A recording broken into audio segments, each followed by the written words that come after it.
मेरे प्यारे देशवासियों, नमस्कार। मन की बात में आपका स्वागत है, अभिनंदन है।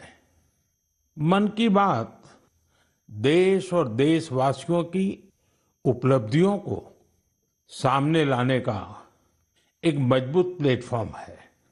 देश ने ऐसी ही उपलब्धि अभी दिल्ली में हुई ग्लोबल एआई इम्पैक्ट समिट के दौरान देखी। कई देशों के नेता, उद्योग जगत के लीडर्स, इनोवेटर्स और स्टार्टअप सेक्टर से जुड़े लोग एआई इम्पैक्ट समिट के लिए भारत मंडपम में एकत्र हुए। आने वाले समय में एआई की शक्ति का उपयोग दुनिया किस प्रकार करेगी, इस दिशा में यह समिट एक टर्निंग पॉइंट साबित हुई है। साथियों, समिट में मुझे वर्ल्ड लीडर्स और टेक सीईओ से मिलने का भी अवसर मिला। एआई समिट की एग्जीबिशन में मैंने वर्ल्ड लीडर्स को ढेर सारी चीजें दिखाई। मैं दो बातों का विशेष रूप से उल्लेख करना चाहता हूं। समिट में इन दो प्रोडक्ट्स ने दुनिया भर के लीडर्स को बहुत प्रभावित किया। पहला प्रोडक्ट अमूल के बूथ पर था। इसमें बताया गया कि कैसे एआई जानवरों का इलाज करने में हमारी मदद कर रही है और कैसे 24/7 एआई असिस्टेंट की मदद से किसान अपनी डेयरी और जानवर का हिसाब रखते हैं। साथियों, दूसरा प्रोडक्ट हमारी संस्कृति से संबंधित था। दुनिया भर के लीडर्स ये देखकर हैरत में पड़ गए कि कैसे एआई की मदद से हम हमारे प्राचीन ग्रंथों को, हमारे प्राचीन ज्ञान को, हमारी पांडुलिपियों को संरक्षित कर रहे हैं, आज की जनरेशन के अनुरूप ढाल रहे हैं। साथियों, एग्जीबिशन के दौरान डिस्प्ले के लिए सुश्रुत संहिता का चयन किया गया।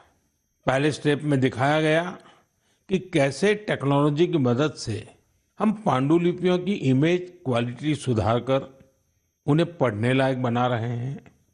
सेकंड स्टेप में इस इमेज को मशीन के पढ़ने लायक टेक्स्ट में बदला गया।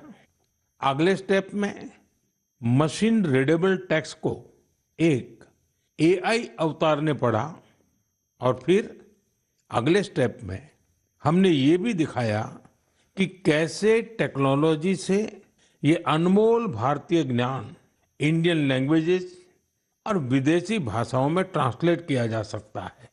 भारत के प्राचीन ज्ञान को आधुनिक अवतार के माध्यम से जानने में वर्ल्ड लीडर्स ने बहुत दिलचस्पी दिखाई।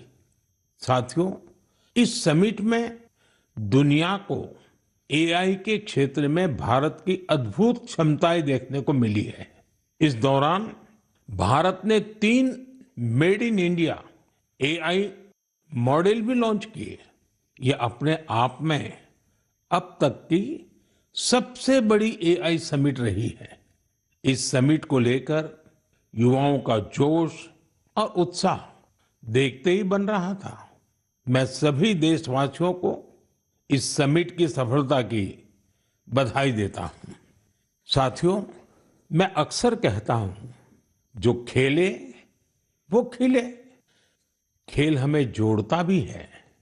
आजकल आप T20 वर्ल्ड कप के मैच देख रहे होंगे और मुझे पक्का विश्वास है कि मैच देखते हुए कई बार आंखें किसी खास खिलाड़ी पर टिक जाती होंगी।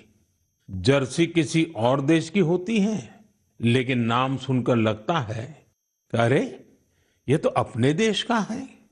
तब दिल के किसी कोने में एक हल्की सी खुशी आती है, क्योंकि वो खिलाड़ी भारतीय मूल का होता है और वो उस देश के लिए खेल रहा होता है जहां उसका परिवार बस गया है।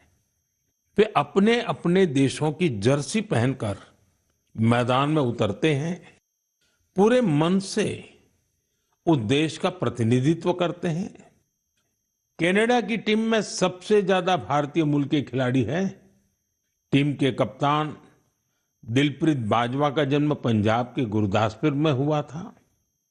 नवनीत धालीवाल चंडीगढ़ के हैं। इस लिस्ट में हर्ष ठाकर, श्रेयस मोवा जैसे कई नाम हैं जो कनाडा के साथ साथ भारत का भी गौरव बढ़ा रहे हैं। अमेरिका की टीम में कई चेहरे भारत के घरेलू क्रिकेट से निकले हुए हैं। अमेरिकी टीम के कप्तान मोनांग पटेल गुजरात की अंडर 16 और अंडर 18 टीम के लिए भी खेल चुके हैं। मुंबई के सौरभ, हरमीत सिंह, दिल्ली के मिलिंद कुमार, ये सब अमेरिकी टीम के शान है। ओमान की टीम में आज कई चेहरे हैं जो पहले भारत के अलग अलग राज्यों में खेल चुके हैं।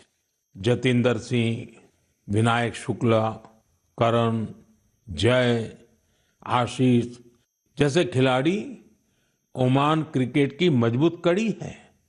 न्यूजीलैंड, यूएई और इटली की टीमों में भी भारतीय मूल के खिलाड़ी अपनी जगह बना रहे हैं। ऐसे कितने ही भारतीय मूल के खिलाड़ी हैं जो अपने देश का गौरव बढ़ा रहे हैं, वहां के युवाओं के लिए प्रेरणा बन रहे हैं। भारतीयता की यही तो विशेषता है। भारतीय जहां भी जाते हैं अपनी मातृभूमि की जड़ों से जुड़े रहते हैं और अपनी कर्मभूमि यानी जिस देश में रहते हैं उसके विकास में भी सहयोग करते हैं। मेरे प्यारे देशवासियों, किसी भी माता पिता के लिए अपने बच्चे को खोने से बड़ा दुख कुछ और हो ही नहीं सकता। छोटे से बच्चे को खोने का दुख तो और भी गहरा होता है। कुछ ही दिन पहले हमने केरला की एक नन्ही मासूम आलिन शेरिन अब्राहम को खो दिया है। महज 10 महीनों में वो इस दुनिया से चली गई। कल्पना कीजिए, उसके सामने पूरी जिंदगी थी जो अचानक खत्म हो गई। कितने ही सपने और खुशियां अधूरी रह गई। उसके पेरेंट्स जिस पीड़ा से गुजर रहे होंगे उसे शब्दों से व्यक्त नहीं किया जा सकता है। लेकिन इतने गहरे दर्द के बीच भी आलिन के पिता अरुण अब्राहम और मां शेरिन ने एक ऐसा फैसला लिया जिससे हर देशवासी का हृदय उनके प्रति सम्मान से भर गया है। उन्होंने आलिन के अंगदान का फैसला किया। इस एक फैसले से पता चलता है कि उनकी सोच कितनी बड़ी है और व्यक्तित्व कितना विशाल। एक तरफ वे अपनी बच्ची को खोने के शोक में डूबे थे, तो वहीं दूसरों की मदद का भाव भी उनमें भरा था। वे चाहते थे कि किसी भी परिवार को ऐसा दिन देखना न पड़े। आलिन शेरिन अब्राहम आज हमारे बीच नहीं है, लेकिन उसका नाम देश के कम उम्र की ऑर्गन डोनर्स में जुड़ गया है। साथियों, इन दिनों भारत में ऑर्गन डोनेशन को लेकर जागरूकता लगातार बढ़ रही है। इससे उन लोगों की मदद हो रही है जिन्हें इसकी जरूरत है। इसके साथ ही देश में मेडिकल रिसर्च को भी बल मिल रहा है। इस दिशा में कई संस्थाएं और लोग असाधारण कार्य कर रहे हैं।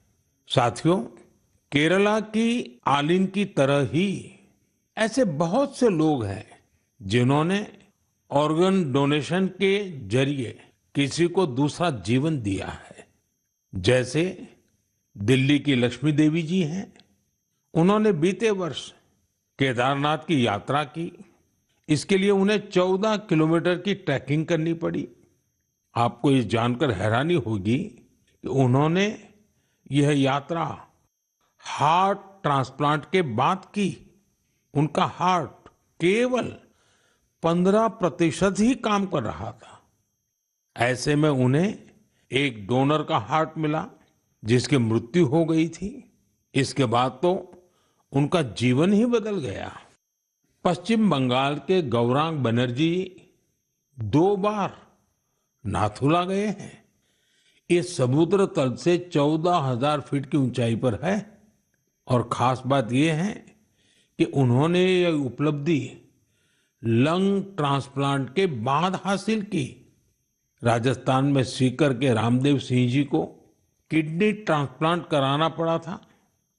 आज वे स्पोर्टिंग एक्टिविटी में कमाल कर रहे हैं। साथियों, आपको इस तरह के बहुत से प्रेरक उदाहरण देखने को मिल जाएंगे। इससे यह बात फिर साबित होती है कि किसी एक की नेक पहल न जाने कितने लोगों की जिंदगी बदल सकती है। मैं उन सभी लोगों के हृदय से सराहना करता हूं जिन्होंने ऐसे नेक कार्य किए हैं।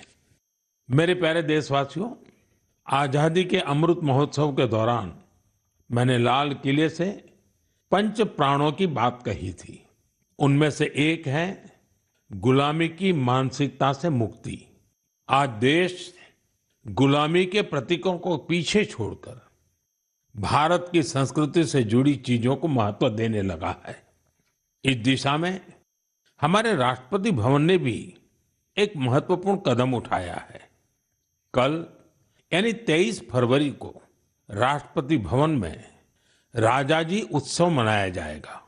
इस अवसर पर राष्ट्रपति भवन के केंद्रीय प्रांगण में श्री राजगोपालाचारी जी की प्रतिमा का अनावरण किया जाएगा। वे स्वतंत्र भारत के पहले भारतीय गवर्नर जनरल थे। वे उन लोगों में थे जिन्होंने सत्ता को पद की तरह नहीं, सेवा की तरह देखा। सार्वजनिक जीवन में उनका आचरण, आत्मसंयम और स्वतंत्र चिंतन आज भी हमें प्रेरित करता है। दुर्भाग्य से आजादी के बाद भी राष्ट्रपति भवन में ब्रिटिश प्रशासकों की मूर्तियां तो लगी रहने दी गई, लेकिन देश के महान सपूतों को जगह नहीं दी गई। ब्रिटिश आर्किटेक्ट एडविन लुटियंस की प्रतिमा भी राष्ट्रपति भवन में लगी हुई थी। अब इस प्रतिमा के स्थान पर राजा जी की प्रतिमा लगाई जाएगी। राजा जी उत्सव के दौरान राजगोपालाचारी जी पर आधारित प्रदर्शनी भी लगेगी। ये प्रदर्शनी 24 फरवरी से 1 मार्च तक चलेगी। मौका निकालकर आप भी इसे देखने जरूर जाइएगा। मेरे प्यारे देशवासियों, मन की बात में मैंने आपसे डिजिटल अरेस्ट पर विस्तार से बात की है। इसके बाद देश में डिजिटल अरेस्ट और डिजिटल फ्रॉड को लेकर हमारे समाज में काफी जागरूकता आई, लेकिन अभी भी हमारे आसपास ऐसी घटनाएं हो रही हैं जो अक्षम्य है। निर्दोष लोगों को डिजिटल अरेस्ट और फाइनेंशियल फ्रॉड का निशाना बनाया जा रहा है। कई बार पता चलता है कि किसी सीनियर सिटीजन की जीवन भर की कमाई ठग ली गई। कभी किसी उन पैसों की ठगी हो जाती है जो उसने बच्चों की फीस जमा करने के लिए बचाए थे। कारोबारियों से धोखाधड़ी की खबरें भी हमें देखने को मिलती हैं। कोई फोन करता है और कहता है, मैं एक बड़ा अधिकारी हूं, आपको कुछ डिटेल्स शेयर करनी होगी। इसके बाद भोले भाले लोग ऐसा ही कर बैठते हैं। इसलिए आपका सतर्क रहना, जागरूक रहना बेहद जरूरी है। साथियों, आप सभी केवाईसी नो योर कस्टमर यानी अपने ग्राहक को जाने, इस प्रोसेस को तो जानते ही होंगे। कभी कभी जब आपको आपसे बैंक से केवाईसी अपडेट या री केवाईसी करवाने के मैसेज आते हैं तो मन में सवाल उठता है, मैंने तो पहले ही केवाईसी करवा रखी है, तो ये फिर क्यों? मेरा आपसे आग्रह है, झुंझलाइए नहीं। ये आपके पैसे की सुरक्षा के लिए ही है। हम सभी जानते हैं कि आजकल पेंशन, सब्सिडी, बीमा, यूपीआई सब कुछ बैंक खाते से जुड़ा है। इसी वजह से बैंक समय समय पर री केवाईसी करते हैं ताकि आपका बैंक अकाउंट सुरक्षित रहे। हाँ, इसमें भी आपको एक बात याद रखनी है, जो अपराधी हैं वो फर्जी कॉल करते हैं, एसएमएस और लिंक भेजते हैं। इसलिए हमें सतर्क रहना है और ऐसे धोखेबाजों के झांसे में नहीं आना है। केवाईसी या री केवाईसी केवल अपने बैंक की शाखा या आधिकारिक ऐप और ऑथोराइज मीडियम से ही कराएं। ओटीपी, आधार नंबर या बैंक खाते संबंधी जानकारी किसी को भी न दें। और सबसे अहम बात, अपने पासवर्ड को समय समय पर जरूर बदलते रहें। जैसे हर मौसम के साथ खान पान बदल जाता है, पहनावा भी बदल जाता है, वैसे ही नियम बना लीजिए कि हर कुछ दिन में आपको अपना पासवर्ड भी बदल लेना है। साथियों, हाल ही में भारतीय रिजर्व बैंक ने इन्हीं विषयों पर वित्तीय साक्षरता सप्ताह का आयोजन किया था। वित्तीय साक्षरता का ये अभियान अब पूरे वर्ष जारी रहेगा। इसलिए भारतीय रिजर्व बैंक के मैसेज का ध्यान रखें और अपनी केवाईसी अपडेटेड रखें। याद रखिए, सही केवाईसी, समय पर री केवाईसी, करे खाता सुरक्षित, बने सशक्त नागरिक, क्योंकि सशक्त नागरिकों से ही बनता है मजबूत और आत्मनिर्भर भारत। मेरे प्यारे देशवासियों, हमारे किसान केवल अन्नदाता नहीं हैं, वे धरती के सच्चे साधक हैं। मिट्टी को सोना बनाना क्या होता है, ये कोई हमारे किसानों से सीखे। और हमारा आज का किसान तो परंपरा और टेक्नोलॉजी दोनों को साथ लेकर चल रहा है। और मुझे ये देखकर खुशी होती है कि हमारे किसान अब सिर्फ उत्पादन नहीं, बल्कि गुणवत्ता, वैल्यू एडिशन और नए बाजारों पर भी ध्यान दे रहे हैं। ओडिशा में हिरोत पटेल नाम के एक युवा किसान से जुड़ी जानकारी वाकई बहुत प्रेरक है। करीब 8 साल पहले तक वे अपने पिता शिवशंकर पटेल के साथ पारंपरिक ढंग से धान की खेती करते थे, लेकिन उन्होंने खेती को नए नजरिए से देखना शुरू किया। अपने खेत के तालाब के ऊपर उन्होंने मजबूत जालीदार ढांचा बनाया, उस पर बेल वाली सब्जियां उगाई, तालाब के चारों ओर केले, अमरूद और नारियल लगाए और तालाब में मछली पालन भी शुरू किया। यानी एक ही जगह पारंपरिक खेती भी हो रही है, सब्जी भी, फल भी, मछली भी। इससे जमीन का बेहतर उपयोग हुआ, पानी की बचत हुई और अतिरिक्त आमदनी भी मिली। आज दूर दूर से किसान उनका मॉडल देखने आते हैं। साथियों, केरला के त्रिशूर जिले में एक गांव ऐसा है जहां एक ही खेत में 570 तरह की धान की किस्में लगाई जाती हैं। इसमें स्थानीय किस्में भी हैं, हर्बल किस्में भी हैं और दूसरे राज्यों से लाई गई प्रजातियां भी हैं। ये केवल खेती नहीं, बीजों की विरासत को बचाने का महाअभियान है। हमारे किसानों की मेहनत का असर आंकड़ों में भी दिख रहा है। भारत आज दुनिया का सबसे बड़ा चावल उत्पादक देश बन चुका है। 15 करोड़ टन से अधिक चावल का उत्पादन ये छोटी उपलब्धि नहीं है। हम अपनी जरूरतें पूरी कर रहे हैं और दुनिया की फूड बास्केट में योगदान भी दे रहे हैं। साथियों, अब तो कृषि उत्पाद हवाई मार्ग से भी ज्यादा आसानी से विदेश पहुंच रहे हैं। कर्नाटका के नंजनगुड केले, मैसूरू पान के पत्ते और इंडी नींबू को मालदीव भेजा गया। ये उत्पाद अपने स्वाद और गुणवत्ता के लिए जाने जाते हैं और इन्हें जीआई टैग भी मिला है। आज का किसान क्वालिटी भी चाहता है, क्वांटिटी भी बढ़ा रहा है और अपनी पहचान भी बना रहा है। मेरे प्यारे देशवासियों, पिछले वर्ष इसी समय महाकुंभ की अद्भुत तस्वीरें आपको जरूर याद होगी। संगम के तट पर उमड़ता जनसागर, आस्था का अथाह प्रवाह और स्नान के उस पावन क्षण में जैसे भारत अपनी सनातन चेतना से साक्षात्कार कर रहा था। साथियों, महाकुंभ की वही धारा, वही माघ का महीना, वही श्रद्धा का स्वर जब उत्तर से दक्षिण की ओर बढ़ता है तो एक नई पहचान ले लेता है।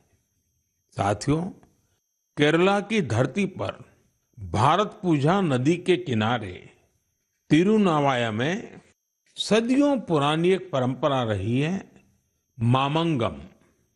इसे कई लोग महामाघ महोत्सव या केरला कुंभ भी कहते हैं। माघ के महीने में पवित्र नदी में स्नान और उस क्षण को जीवन का अमिट स्मरण बना लेना, यह इसकी आत्मा है। समय के साथ यह परंपरा जैसे ओझल हो गई थी। करीब 250 वर्षों तक यह आयोजन उसी भव्यता में नहीं हुआ था जैसे पहले हुआ करता था। लेकिन आज अपनी विरासत को फिर से पहचान रहे हमारे देश में इतिहास ने फिर करवट ली है। इस बार बिना किसी बड़ी घोषणा के केरला कुंभ का सफल आयोजन हुआ। लोगों ने इसके बारे में एक ने दूसरे को बताया, कानों कान बात पहुंचती गई और देखते ही देखते श्रद्धालु तिरुनावाया पहुंचने लगे। साथियों, महाकुंभ हो या केरला कुंभ, ये केवल स्नान का पर्व नहीं है, यह स्मृति का जागरण है, यह संस्कृति का पुनर्स्मरण है। उत्तर से दक्षिण तक नदियां भले अलग हो, किनारे भले अलग हो, पर आस्था की धारा एक ही है, यही भारत है। साथियों, हमारे देश में ऐसे लोग हमेशा जनता के दिलों में बसे रहते हैं, जिन्होंने समाज के कल्याण के लिए काम किया होता है, जिन्होंने अपने नेक कार्यों में जनता को प्राथमिकता दी होती है। अम्मा जयललिता जी ऐसी ही एक लोकप्रिय लीडर थी। 24 फरवरी उनके जन्मदिन का अवसर होता है। तमिलनाडु के लोगों का उनसे लगाव कितना गहरा था, यह मुझे आज भी राज्य के दौरे में दिखता है। अम्मा जयललिता जी का जिक्र होते ही तमिलनाडु के लोगों के चेहरे खिल उठते हैं। हमारी नारी शक्ति का जुड़ाव तो उनसे और विशेष रहा है। ऐसा इसलिए भी है क्योंकि सरकार में रहते हुए उन्होंने माताओं, बहनों और बेटियों के लिए कई सराहनीय प्रयास किए। राज्य में कानून व्यवस्था को दुरुस्त रखने के लिए भी उन्होंने बहुत ठोस कदम उठाए थे। देशभक्ति की भावना उनमें कूट-कूट कर भरी थी। इसके साथ ही भारत की सांस्कृतिक विरासत पर उन्हें बहुत गर्व था। अम्मा जयललिता जी के साथ हुई हर मुलाकात, हर प्रकार की बातचीत मेरे मन में आज भी ताजा है। वे गुजरात में 2002 और 2012 में हुए मेरे 2 शपथ ग्रहण समारोह में भी शामिल हुई थी, जब हम दोनों अपने अपने राज्य में मुख्यमंत्री थे। तब गुड गवर्नेंस जैसे विषयों पर अक्सर हमारे बीच बातचीत होती रहती थी। उनकी सोच बिल्कुल स्पष्ट थी और विचार बेहद सुलझे हुए। यह उनकी एक बड़ी खासियत थी। कई वर्ष पहले उन्होंने पोंगल के पावन अवसर पर मुझे लंच के लिए चेन्नई आमंत्रित किया था। स्नेह से भरा उनका वो भाव मेरे लिए अविस्मरणीय रहेगा। एक बार फिर मैं उन्हें विनम्र श्रद्धांजलि अर्पित करता हूँ। जयललिता अवरगड़क ये निनयवांजलिगल समुदाय तीर्क अवर अट्रिय सेवई एंड्रूम निनयविल इरुक्कुम। मेरे प्यारे देशवासियों, अब मैं बात करूंगा अपने प्यारे छोटे होनहार बच्चों से, उन बच्चों से जिनका इस समय एग्जाम चल रहा है। मुझे उम्मीद है आपने इस महीने की शुरुआत में परीक्षा पे चर्चा देखी होगी और आपको उससे कुछ सीखने को भी मिला होगा। लेकिन मैं फिर भी पूछूंगा, पढ़ाई की ज्यादा टेंशन तो नहीं ले रहे ना आप? मेरे प्यारे बच्चों, आप तो एग्जाम वॉरियर है। मुझे विश्वास है आप सभी पूरे मन से इम्तिहान की तैयारियों में लगे होंगे। हाँ, ऐसे समय में मन में थोड़ी शंका आना भी स्वाभाविक है। कभी लगता है सब याद रहेगा या नहीं रहेगा, कभी लगता है समय कम तो नहीं पड़ जाएगा ना। ये भाव हर पीढ़ी के बच्चों ने महसूस किए हैं। आप अकेले नहीं हैं। आप याद रखिए, आपका मूल्य आपकी मार्कशीट से तय नहीं होता। इसलिए खुद पर भरोसा रखिए। जो पढ़ा है उसे पूरे मन से लिखिए और जो नहीं आया उस एक सवाल को अपने मन पर हावी मत होने दीजिए। और एक बात, अपने माता पिता और शिक्षकों से बात करते रहिए। वे आपके नंबरों से नहीं, आपके प्रयास से आपकी पहचान करते हैं। वो आपकी मेहनत से खुश रहते हैं।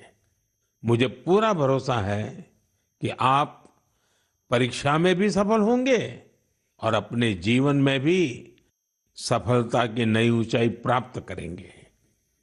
साथियों, इन दिनों रमजान चल रहा है। मैं इस पवित्र महीने के लिए सभी को शुभकामनाएं देता हूं। कुछ ही दिनों बाद होली का पर्व भी आ रहा है, यानी रंग, गुलाल और हंसी खुशी से भरा समय दस्तक देने वाला है। आप सभी अपने परिवार और अपनों के साथ खुशी के साथ सारे त्योहार मनाएं।